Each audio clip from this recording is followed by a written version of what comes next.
folks, welcome to Bear Mountain. This week we're planting dahlias in our tunnel. This is kind of just something we're kind of coming back to. We're not using really expensive dahlias. We got some deals at Costco. You know how they have their usual sales in the spring. And we thought we would put a nice selection of colors inside of our tunnel here to see how it goes. Now, one of the things that we've had a problem with in the past in growing in tunnels is temperature control in the summertime can get a little on the hot side. And so what we're going to be trying to do is plant these guys in a way that we get the best ventilation around them, and also kind of think about, the density of planting, because what we had done in the past is when we'd planted in the tunnel, we had ended up getting problems with spider mites. And so much so that they actually would weaken the plant to the point where the foliage was almost ruined. So the plants they'd go great until I'd be able to get, if I planted them now, they would grow a little faster than would be outside because it's warmer in the tunnel, and we would end up getting blooms about a month ahead of time. Normally in the field, when we planted dahlias in our climate, we're zone 8B. We would end up getting dahlias, we'd put them in right around the beginning part of May, because at that point the soil would be warm enough. We were kind of through most of our freezing nights, and within a couple weeks they'd be germinated. So usually by mid-May, or getting close to Memorial Day, they would be up and they would be growing, and it would take usually the month of June for them to vegetatively grow and then start blooming in early July. What we're going to be trying to do here is kind of jumpstart that by about a month and see how it goes. This would be the first time, though, that I've raised them with Jadam, the Jadam type of techniques, and using Jadam pesticide controls, and see if I can, A, get a healthier plant and by how I'm growing them inside the tunnel, and B, if I can actually control the pests.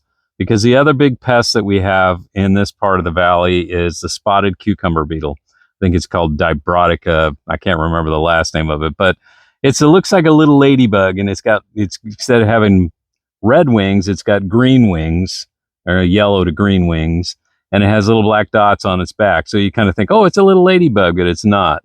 What it is it's a pretty voracious eater of soft plant tissues. Particularly, it likes pollen, so it will go after flowers. You get them a lot on anything that blooms that has a, particularly a delicate petal. Like a dahlia has a fairly delicate petal. They hit, for us, there's always been a problem with dahlias and zinnias. And, basically, as a flower farmer, it was pretty much of a pain in the rear end. And so when we were raising flowers, there were ways to control it using chemicals, but we stopped doing that because we had more negative health effects by using systemic chemicals like orthene than we did, and it just wasn't worth it for us. So we basically over time switched out the types of flowers we were raising, and we stopped raising dahlias, which I really loved dahlias because they were a beautiful flower, but there was just no way to control it without using a lot of chemicals. Well, now I'm coming back to trying these again, and I'm not using expensive dahlia tubers. I mean, I didn't like buying, the specific varieties, looking for that specific look. So these are just a general. Most of them are informal decoratives. I think I got one that's close to being a ball type, but so these guys are not going to be super big. They're not going to be, dinner plate size or anything like that. We're talking about bloom sizes that are going to be in the, couple inch range. So if I lose them, if I can't control the bugs, well, I'm not going to be worrying about it too much. So anyway, let's talk about how we prep the soil for it and what we're going to be doing, how we're going to plant these guys to make it a little different than we had in the past, that maybe will help keep the plants cooler, and also to be able to kind of help us maybe keep things under control better. So let's take a look. To start with, before we show you where we're going to plant them, is these were the dahlias we got from Costco, and there's 8 dahlias in a bag, and I've got 24 of them here. Now, what I'm going to be doing is spacing these plants, probably something you would never do if you're trying to raise these commercially for cuts. But I'm going to be spacing these guys pretty far apart. And so when I'm talking about pretty far apart, I'm going to try to get them about 18 inches apart. And I'd like to do that because a couple of reasons is first, I think it'll be easier for me to control with individual staking if I need to. And second, airflow. Airflow is big. So we're going to be planting them over here. So we're going to be planting them over here on this side of our tunnel. Now, what you may notice is when you look at over here, you see there's a little air gap right there. Well, this is actually a side shield which can come down, and then the side can go up. So what we're going to be doing is this is our prepared soil bed that we have. It's got compost in it, and I am going to put just a little. I do have compost in it already, but I'm going to put a little bit of chicken manure, rotted chicken manure in here. And one of the things is dahlias don't need a lot of nitrogen, so you got to be careful with that. But the rotted chicken manure has got more phosphorus in it than it's probably got nitrogen in it at this point, and I'm not going to be using that much of it. So I've got roughly about a 50-foot bed here that should work out, and I'm going to be planting these guys. I'm going to try to plant them in like a single in the middle of the row. So I'm going to do here, and then I'll do 18 inch, roughly another 18 inch, another 18 inch. So the idea is they'll be spaced, and they won't, be. Okay, so they'll be spaced at 18 inches, and they won't be kind of crammed up on each other and causing foliage to rub against each other and stuff like this. So it'll be easier to keep the individual plants kind of contained. So what did we put in the soil? Well, one of the things is this soil already has quite a bit of microbiologic activity in it. This hasn't been planted in quite some time, but I don't know if you can see this or not, but if you look and see this white, this was there was quite a bit of fungal activity in here. So I think from a good standpoint of this had JMS put on it a long time ago, and there really hasn't been a lot grown in here. It still had a fairly high organic material content, and when I kind of put water on these guys, I started getting this bloom of biology growing on here. So I feel pretty good about this. The other thing is the reason why I'm also going to put the plants a little bit further apart from each other too is I do have a suspicion this probably has a fairly high weed seed bank in it. And so I'll be probably from time to time having to come in here and do a pretty good weeding just to knock these guys down. So we have good airflow because we'll have a venting on the side right next to it. And we're going to be using drip irrigation to keep the bed wet. Right now, I don't have it laid out yet. So this is all watered manually, and I'll water manually when I put them in. And this should give us, a pretty good shot of controlling each individual plant. So let's take a look at the tubers, and we'll show you how we're going to actually plant.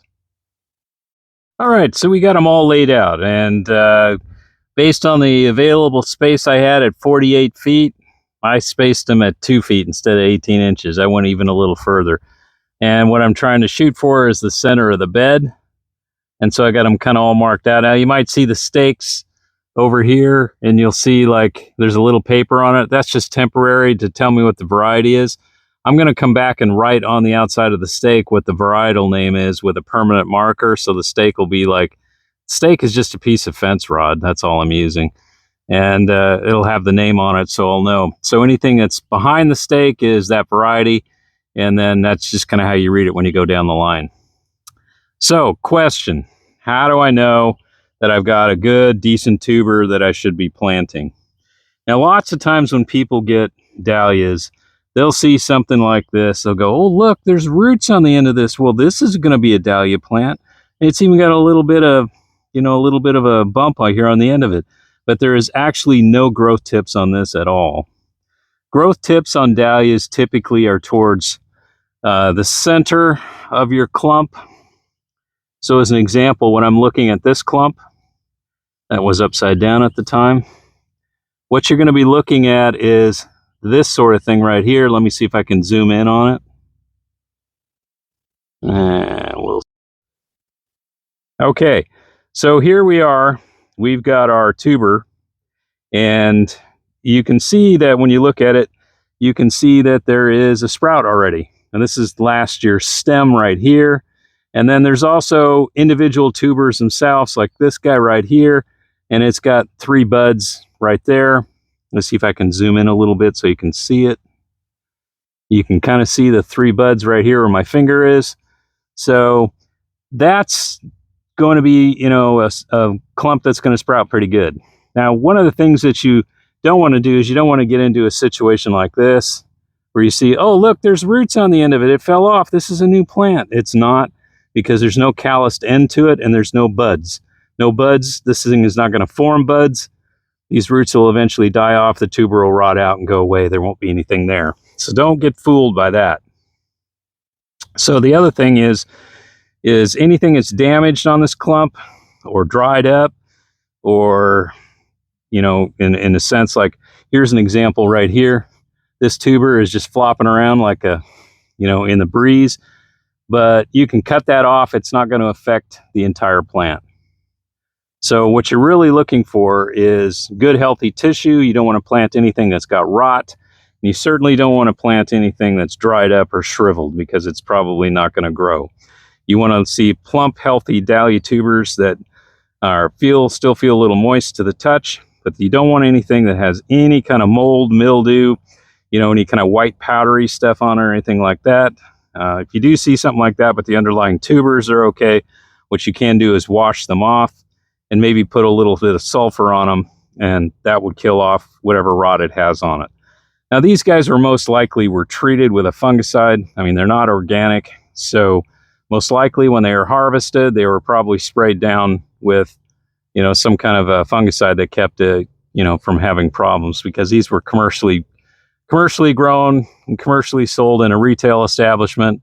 So they probably went through a lot of different things to keep rot and stuff from getting in there. So how am I going to plant these guys? Well, as you can see, I've got them laid out roughly 2 feet apart. Turned out I had 48 feet and I had 24 plants, so I just went with 2 feet instead of 18 inches. A little bit more isn't going to hurt anything. I'm going for the center of the bed, so that way if more stems come out, I've got room to grow out on both sides. And individually, I'll be able to put a stake by each one of these guys to make sure, you know, they don't flop over or anything. So the question would be is, how deep will I plant it? And roughly what I'm going to go for is roughly about a 5-inch hole, and I'm going to have at least a couple inches over the top of the actual tuber itself for planting. So let me dig that out and show you what it looks like. Okay, it's the same story here. I'm going to be looking for anything that broke off. I don't want that, so I'm just going to be getting rid of that stuff. Look for anything that is rotten or maybe damaged, and try to find the top. Usually what you're looking for is you're looking for the stem. In this case, this is the stem, so here's the top. And making sure I don't have anything in there that's a little rotted, like this guy right out here. I got 2 of them out here that are kind of semi-rotted, so I'm going to get rid of those guys. Just cut them off.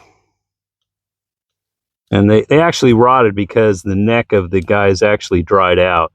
But it's already got buds on it. I'm looking at this pretty good.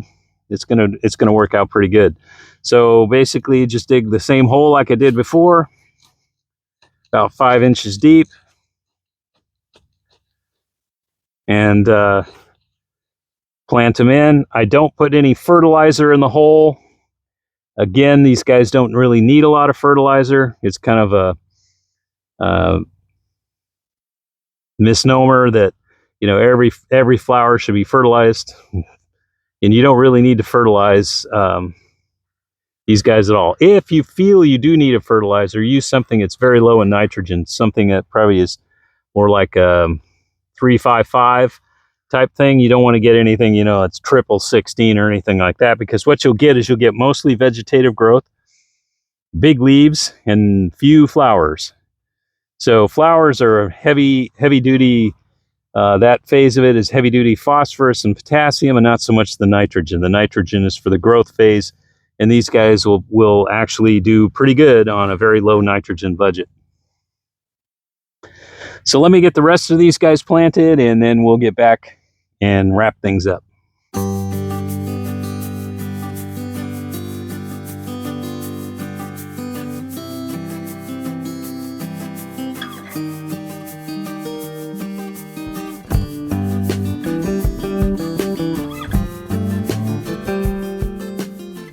Okay, so we got them all planted in, and we kind of showed you the technique of how we're doing it.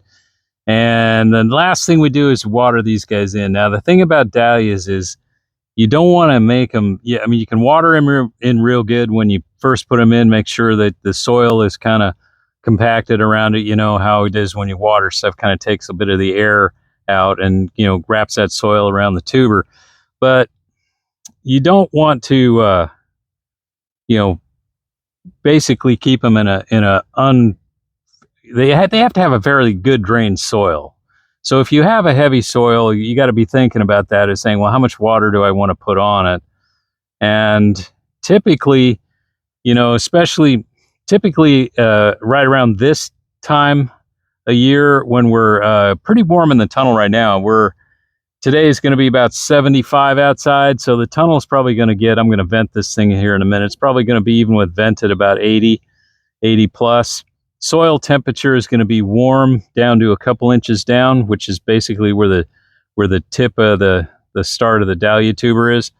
And so what you want to do is you want to just water them in good, and then don't water them again until you see them germinate. Unless you're in a situation where your soil is a really sandy soil, and that stuff just drains out and it's dry, bone dry, you don't want to go there. But if your soil can hold a relatively, you know, moistness to it, to the touch, then that's kind of the way you kind of use that as a judgment as to whether you want to put more water in or not. But typically in my soil, which is kind of a silty loam with maybe it's a little bit more clay in it too, but so it's a fairly heavy soil. So in my case, what I end up doing is I end up watering them once, really good. Just keep an eye on them, make sure it doesn't dry out, and leave that way, and don't start irrigating until the plants are up. Now, when the plants first germinate, you know, when they come out of the ground and they start putting out leaves, they're going to be running off the tubers for most of their energy as they start to grow roots. So you gotta watch it again, you know, in the first week or two after they've germinated, water them just enough to keep them, you know, keep the soil to a moist level, but not too much. That's kind of the key to these guys, because they can rot if they're running on the tuber and the ground is just heavy wet. If there's any kind of rot on these tubers, and there was some rot on some of the tubers, damaged tubers I cut off, so it is there. You can end up with, you know, the whole plant just succumbing, and you don't want to do that. So be very, I know I'm overemphasizing this, but you got to be, this is probably the trickiest thing about, you know, getting good dahlia germination. And so that, I guess I am beating a dead horse here with that, but just kind of keep that in mind. So what's left after watering them down? Well, other than fixing my signage around so I know what the varieties are, there isn't really anything more to do at this point. Okay, so when they begin to germinate, I'm not going to be using any kind of fertilizer on them. I may start using some JMS and some LAB fermented seawater type thing to kind of give them a little bit of a mineral boost, because I know my soil is a little light on the calcium side of things. So I'm going to constantly kind of be trying to up the calcium in these guys, because calcium can also too help the plants fight off other things like aphids and things of that nature. Dahlias will get aphids, so you got to be careful with that, particularly if it's like you know, hot during the day, cool at night. The plants get a bit stressed. They can get aphids on them real fast, so you're going to want to keep an eye on that. And other than that, they're pretty pest free until well, I have to make one other remark. Slugs, when they're first germinating, make sure the area, you know, is either away from areas where there could be slugs migrating in, or put some Sluggo out to kind of help keep that from causing any troubles. Other than that, I really don't have too many other pest troubles until the blossoms start showing up. So slugs are usually not much of a damage problem once they get above like a 2, 3, 4 inches tall.